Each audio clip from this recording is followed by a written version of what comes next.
I'm going to teach you now about this term which is pronounced leading.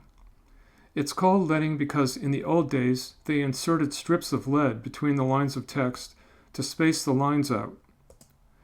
Leading is the desktop publishing term for it. It's called line spacing in Microsoft Word and in web authoring. Leading refers to just what the term line spacing implies. It's the vertical space between baselines of lines of text. Here's an illustration of the concept of leading. You can see that it's the space between baselines of text. The example on the top has normal print leading of 120%. The font size is 24 points, so 120% of 24 gives us 28.8 points of leading.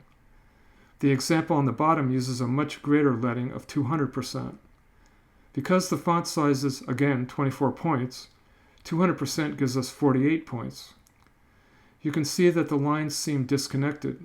You would probably not use 200% leading for anything except special layout effects. How is leading measured? Typically, leading is measured as the percentage of the font size. That gets you a value in points.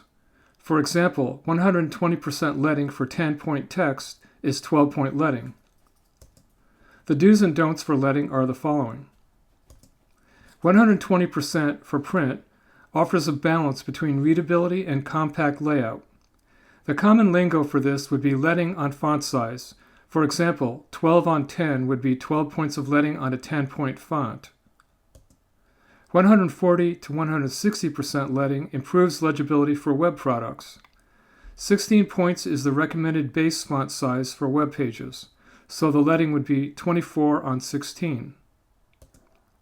The best practices for leading are driven by the fact that too little leading is cramped, thus hard to read, and too much leading disconnects related lines of text.